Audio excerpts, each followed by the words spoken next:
Hey guys, welcome to another week of Religion 117, Intro to the Bible. This week we're moving on to Paul. But before we move on to Paul, I got a few things from last week. One, I want to apologize for the reading. It seems like that was too difficult. Um, Looking back on it, it probably was for sure. So I apologize. I grabbed it. I have a limited amount of resources here being at home. And I needed something for you all to read a little longer on Acts so you get an idea. So I apologize for all the trouble you had.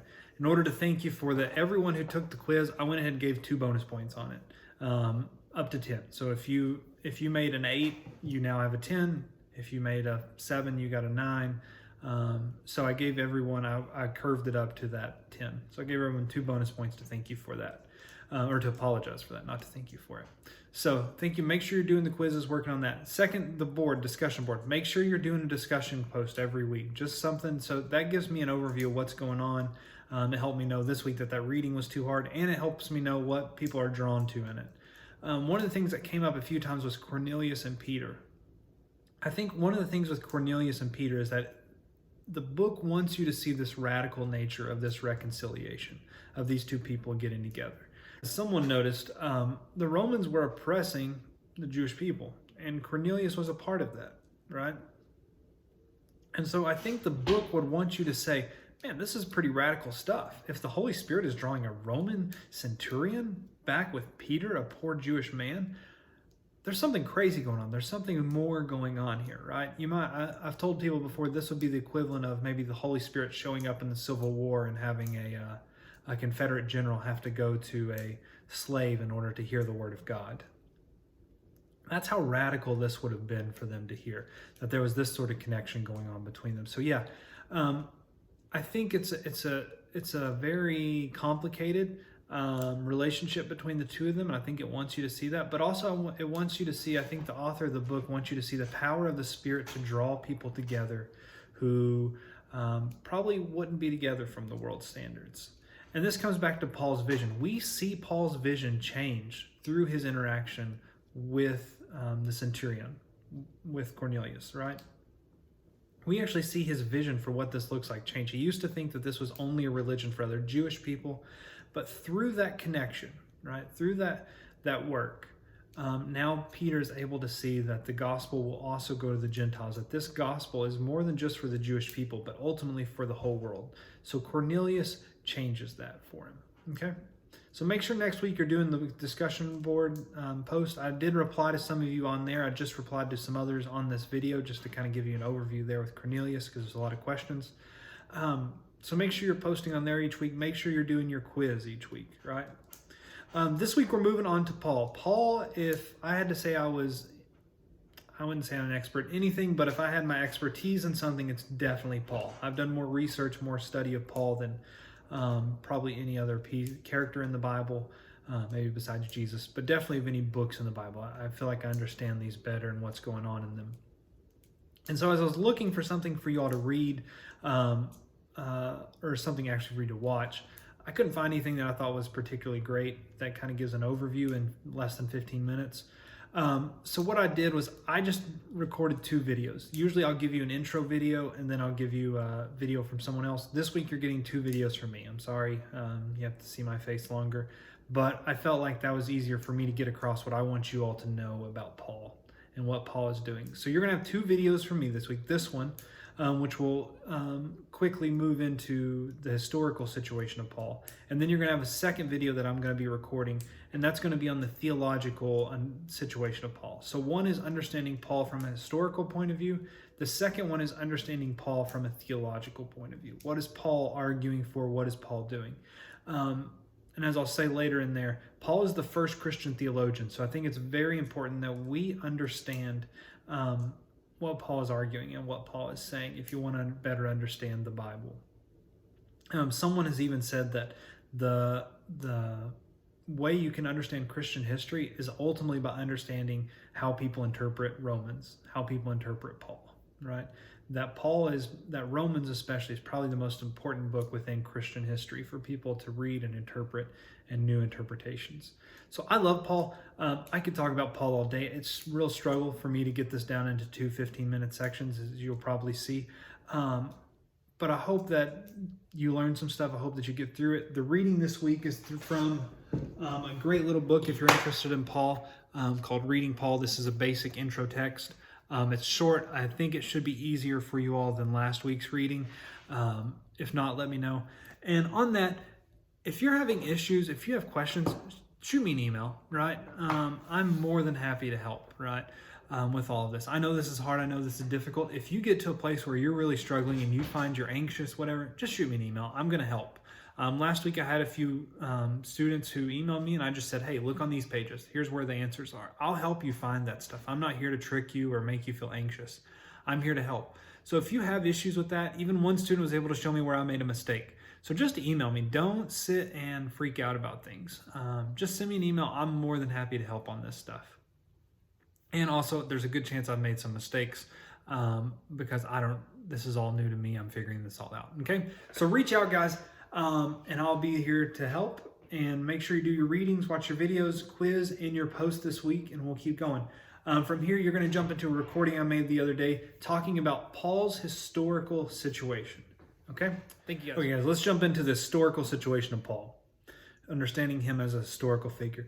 Paul was born just a little later than Jesus. He was then educated in Jerusalem under a prominent rabbi named Gamaliel, which means that he probably showed great promise, great intellectual ability at an early age. As he grew up, he became a zealous Pharisee. We talked about Pharisees the other day. But as this zealous Pharisee, he ended up persecuting Christians and even seemed to take the part in martyring Christians early on. He saw Christianity as an affront to Judaism and something that must be stopped at all costs. So he went around persecuting Christians, trying to get it to stop. But a little after, maybe a little less than, a little around a decade after Jesus' death, Paul has a conversion experience of his own.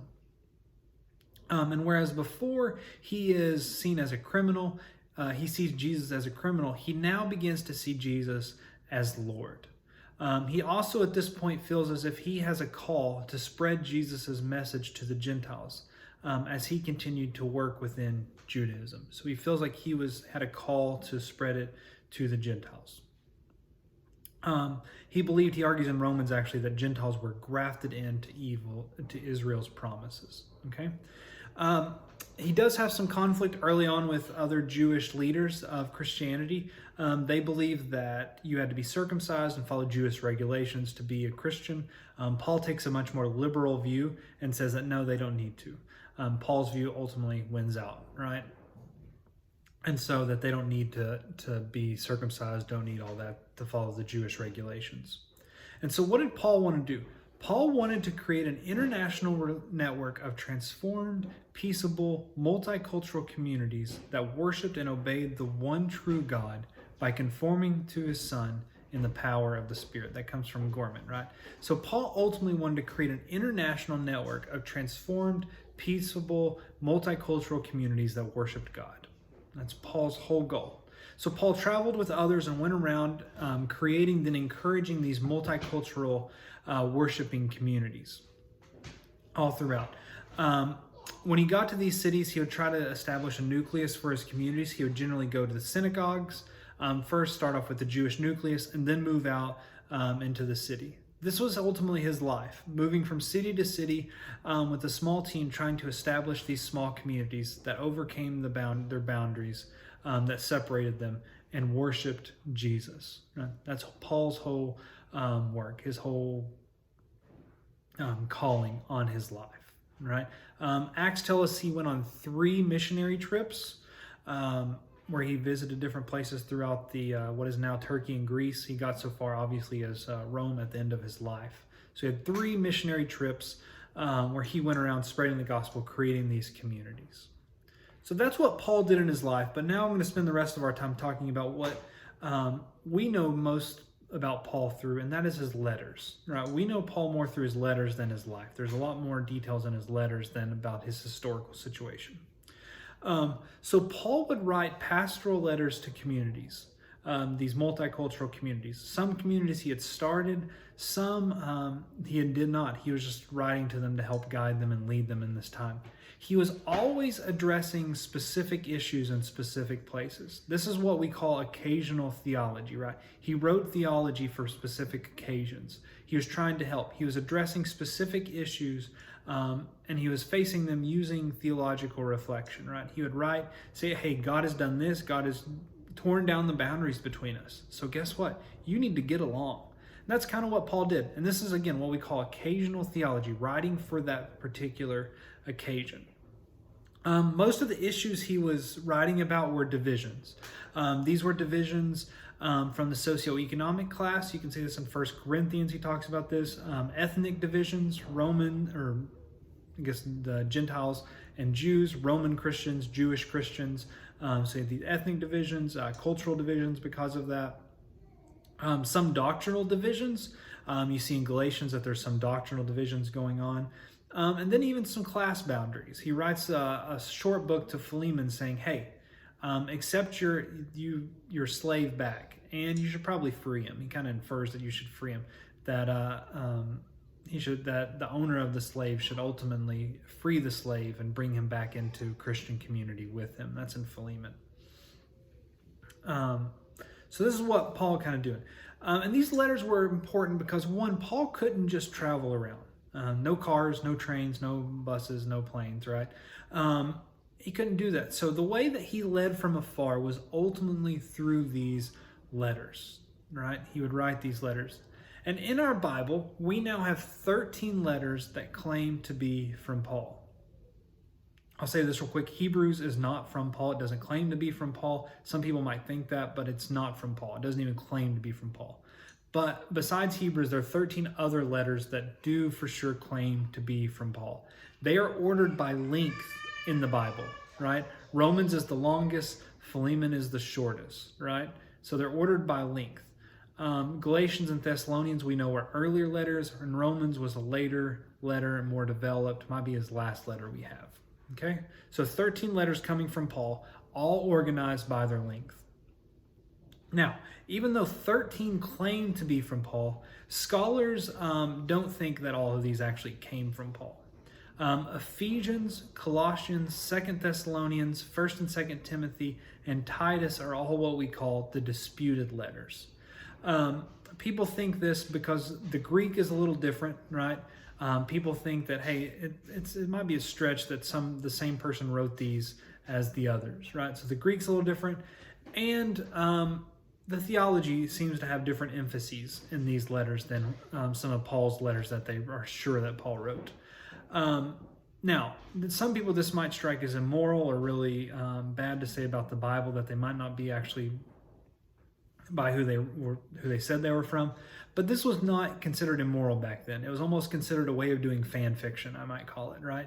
Where you act like you're Paul writing to a letter, and it's a way to honor Paul, and it's a way to use Paul's authority to help lead people, right? So you're saying, hey, I'm a deep follower of Paul, and I'm writing to someone in his name to help lead them, right? It wasn't considered immoral. It wasn't considered misleading back then.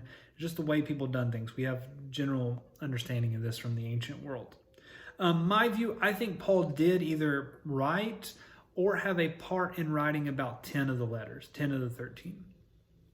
I think the differences in language can be ascribed to the fact that Paul uses different scribes. We know Paul wasn't the actual one sitting there writing it out with hand. He had scribes doing it. Some of the scribes probably had different Greek understandings, right? They wrote slightly different when Paul told them. And I don't think the theology is that different in the letters. I just think Paul's addressing different issues. So I think 10 of them were definitely written by Paul, at least, maybe all of them, I don't know. Even though 6, a lot of scholars say might not have been. So that's just a quick thing you might need to know about Pauline scholarship. Let's move to the end of Paul's life, and we're going to end here. As mentioned earlier in the readings and stuff, Paul spent most of his later life in prison and house arrest, right? Most of that later time, he was going from prison to prison, being put in house arrest, all kinds of different stuff like that. At the end of Acts, they end Paul's story by saying he was at Rome getting ready to see the emperor. And that's where the Bible leads off. That's all we know of Paul at the end of his life. There is another source, though, from the first century, from about 95 CE, that says that Paul ultimately was not crucified. He was martyred by the Emperor Nero in 65 CE in Rome, right? So Paul was martyred in probably around 65 CE from the best we know. Now, what's interesting about this is Paul is martyred and dead before our Gospels are even written. So Paul is writing everything without the use of the Gospels that we currently have. The Gospels weren't written until the 70s. But anyway, so Paul dies early on in the movement. And so how do we remember Paul? You see, I would say we remember Paul through a few things. One is that Paul worked for 3 decades. He traveled for 3 decades, wrote for 3 decades, right? From about 35 to about 65, right around in there. Paul is remembered as Paul is remembered as Christianity's greatest missionary and also Christianity's first theologian. If you are a Gentile Christian, right, you can probably trace back your Christianity to Paul in some way because he spread it to the Gentiles. And secondly, he is Christianity's first theologian. He's the first one writing down and systematizing the thought, right? Writing about what Jesus meant and what Jesus means for our lives. So Paul is both the greatest missionary and the first theologian within Christianity. That's Paul from a historical perspective. Next, in the next video, we're going to move into Paul from a theological perspective. What was Paul actually arguing in these letters? Okay, let's stop here.